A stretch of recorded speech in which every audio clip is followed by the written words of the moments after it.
There's no roles and responsibility as established by the Constitution. So there's no way they are equal. Now, the deputy governor works within the whims and caprices of the law. And I've said now that it is what the responsibility that that the governor deems his fit that it will involve deputy governor. Remember, the deputy governor still have entitled mentality of being a governor. So he builds his own force, a spy. He has his own loyalists. Some are loyalists that are working with him. Also, he will have a spy as loyalists working with the governor. Just as the governor will have a loyalist working with him who are spy. So they are spying on one another. Does that give him the temerity to do what they do? Oh, because the Constitution gives him absolute power. What are we talking about? He has absolute power to decide. The Constitution is the problem. The Constitution is the problem. However, let me now explain to you why towards the end is like that. When they come, at the early stage, it's all win-win-win. Try to show. Try to look at the balancing of the ego. And also try to do some balancing to have stability. Once the government has stability, the governor, especially during the second term, is no more doing the will of the people. Let me be frank with you. The secrecy comes into it because he knows that after 4 years, after the next 4 years, he's not coming in. That's where secrecy comes in. They begin to hide and do a lot of things in there. Unless the power has been well structured, especially in Lagos. It is Lagos you have stability.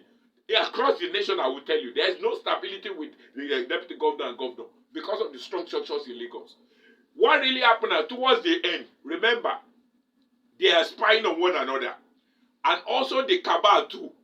Even in the cabal, there's a loyal framework. Some are loyal to the governor, some are loyal to this.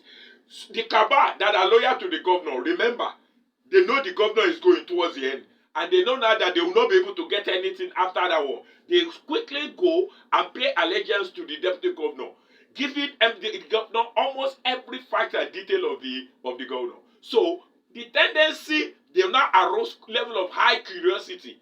Then the deputy governor begin to manipulate. He wants to eat his own. He wants to clean the treasury, just like because every governor clears the treasury before they go. Very simple. Every governor? Not in absolute term. Except less than 10%. Let me tell you, the only person we've seen that declared is only my brother Peter Obi. We've not had any other governor that came out in the real sense of it. So calculate the percentage. 1/36. It's negligible. And in fact, let me tell you, whatever he left, the next governor came to spend of what impact? Leaving money when the person came to even this, of what impact? So I regard the whole system status quo as the same thing. The question now is yes, I regard the same thing because he was the one that brought the person that came and he cleared it.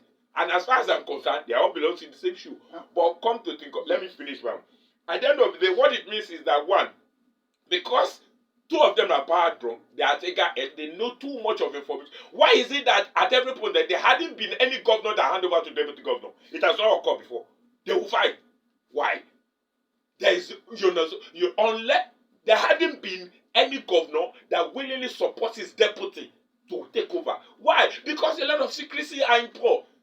He knows the details. And the person coming, and the fear of unknown is what coming. That's why when governor wants to leave, they want to put their own stooge who will cover them. Let's tell the truth the way it is. But again, the stooge could be the deputy. No. They never choose the deputy. They will never choose. In fact, they don't even trust it. Towards the end, they don't trust the deputy. There's hardly any governor that trusts the deputy. Tell me which governor trusts his own deputy. But I'm going to come to you, Dr. Victor Nyamba. I'm curious, really. Mr. Dugemi has talked about, the governors. Because when you say constitution is the problem, that's just the basis upon which you get the mandate to become whatever it is that you become, like in this case, a governor, right? But we can have the same constitution wherein people who have better values actually